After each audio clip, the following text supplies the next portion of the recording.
ये नमाज पढ़ने का हुक्म हमें बाद में दिया है, रोजा रखने का हुक्म हमें रब्बे कदीर ने बाद में दिया है, हज और ज़कात अदा करने का हुक्म हमें बाद में दिया है।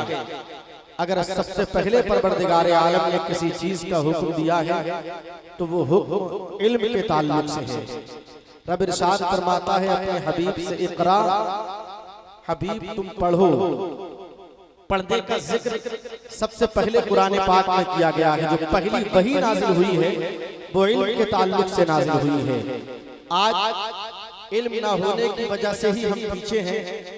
इस वक्त जो जरूरत है वो सिर्फ हमें अपने बच्चों के हाथ में कलम और कागज देने की जरूरत है।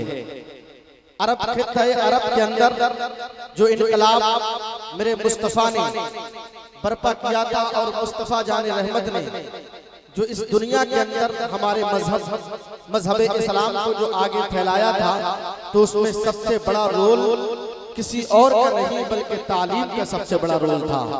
तभी तो किसी ने कहा था, चाहते हो घर सवेरा इल्म हासिल कीजिए, दूर करना है अंधेरा इल्म हासिल कीजिए। आंख भी है कान भी है पर बिना इल्म हुनर, आदमी है अंधा बहरा इल्म हासिल कीजिए।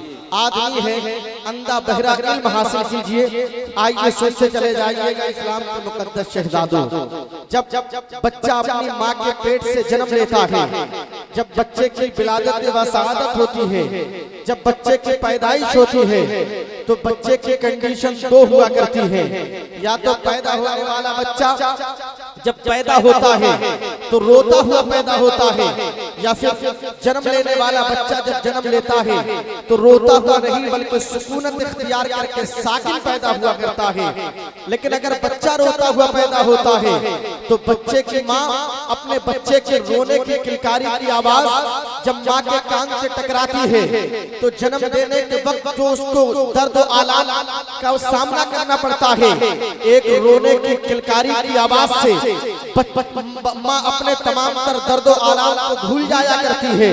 इससे ये हमें पता चलता है कि जब बच्चा रोता हुआ पैदा होता है तो माँ मुस्कुराती हुई नजर आती है। जब बच्चा रोता हुआ पैदा होता है तो बच्चे का बाप हंसता हुआ नजर आता है, बच्चे के अजीजों अकरबा हंसते हुए नजर आते हैं। बच्चे का रोना इस बात पर दलालत करता है, बच्चे का रोना इस बात की दलील है जिस बच्चे ने जन्म लिया है उस बच्चे की सांसें चल रही हैं, वो बच्चा सही और सालिम पैदा हुआ है।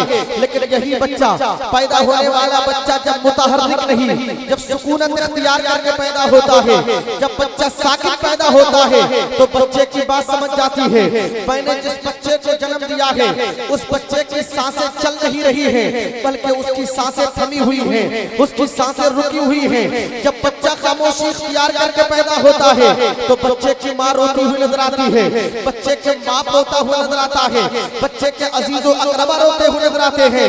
लेकिन आज ये सुनते चले जाइएगा इस्लाम का मुकद्दस शहजादों, जब यही बच्चा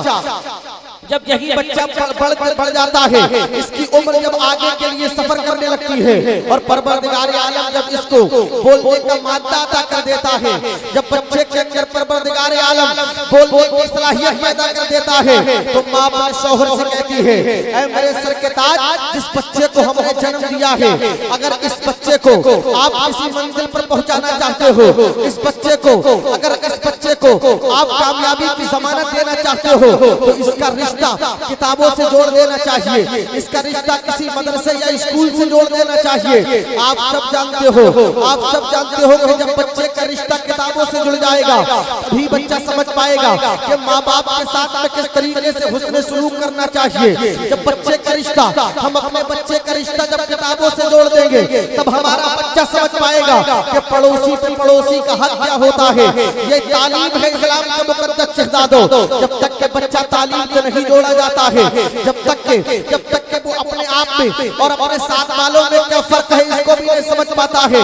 अब आइए सोचते चले जाइएगा इस्लाम के मुकद्दस शहजादों, मैं आपसे ये नहीं कहता कि आप अपने बच्चे को आलिम दीन बनाइएगा, ये भी नहीं कहता कि आप अपने बच्चे को हाफिज़ कुरान बनाइएगा या आप अपने बच्चे को अपने वक्त का मुफ्ती वक्त बनाइएगा। इसलिए कि शरीयत में ये कहीं लिखा हुआ नहीं है, कुरान और हदीस में ये हमने कहीं नहीं पढ़ा है कि बच्चे को इल्म दीन आलिम बनाना फर्ज हो या बच्चे को हाफिज़ कुरान या कारी खुशेलाग बनाना फर्ज हो। सिर्फ बच्चे को इतना इल्म दीन सिखा दीजिए कि अपनी जरूरत के मसाइल को अपने तरीके से हल कर सके, हराम और हलाल में क्या तमीज है इसको जान सके। बस इतना ही इल्म दीन सिखाना बच्चे को फर्ज है। लेकिन आज के सुनते चले जाइएगा इस्लाम के मुकद्दस शहजादों, ये दौर पुरफतन है। आपको मालूम है इस दौर के अंदर हर प्लेटफॉर्म पे हमें बदनाम किया जा रहा है और हमारे पाक और पवित्र दामन पे बदनामी का स्टिकर हर जगह दुनिया लगाने के लिए तैयार है। वजह सिर्फ यही है कि हमने अपने बच्चों के हाथ में दुनिया की तालीम नहीं दी है। मैं तो कहता हूँ ऐ लोगों, अपने बच्चों को दुनिया की तालीम इतनी दे दीजिएगा, अपने बच्चों को इतने आले दर्जे की दुनिया की तालीम दे दीजिए कि जब आपके घर का कोई मरीज जब किसी हॉस्पिटल के अंदर पहुंचे तो आपके घर के मरीज को हाथ लगाने के लिए दुनिया का जब कोई भी MBBS डॉक्टर आए तो फिर वो किसी दूसरे धर्म से ताल्लुक रखने वाला नहीं बल्कि मुस्तफा का कलमा पढ़ने वाला होना चाहिए और मसलक आला हजरत का सच्चा वफादार होना चाहिए।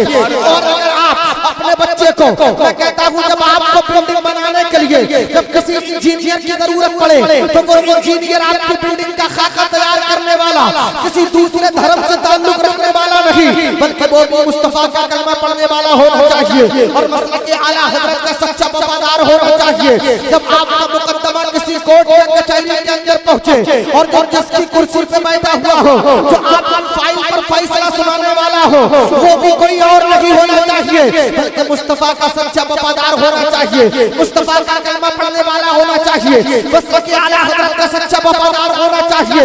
ये उसी वक्त होगा, ये उसी साथ होगा, ये उसी घड़ी और उसी लम्हा होगा जब अपने बच्चों का रिश्ता आप मदरसे या स्कूल से जोड़ देंगे और फिर समाज के लोगों से आगे तो यही कहना पड़ेगा, चाहते हो तो सवेरा इल्म हासिल कीजिए, दूर करना है अंधेरा, इल्म हासिल कीजिए।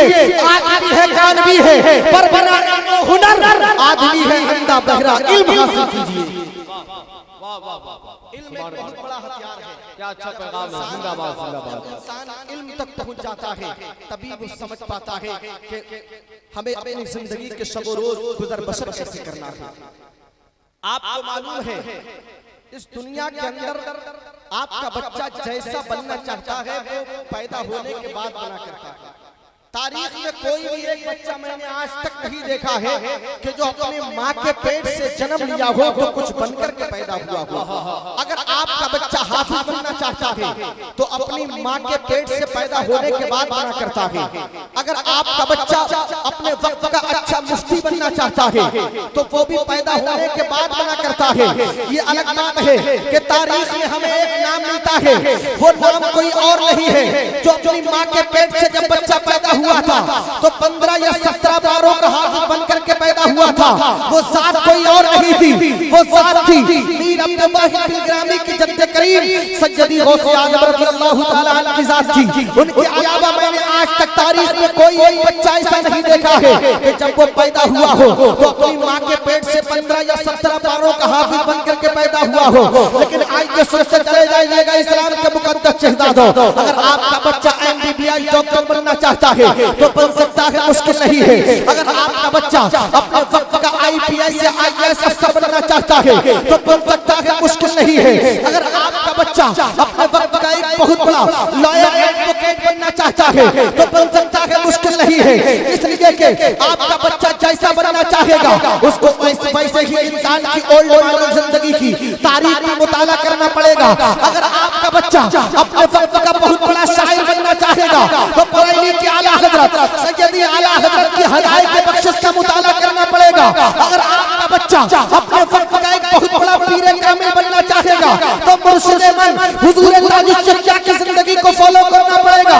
अगर आपका बच्चा तक़वा और तहारत का एक बहुत बड़ा कोहे गिरा बनना चाहेगा तो बरेली के मुफ्ती आज़म हिंद की जिंदगी का मुताला करना पड़ेगा।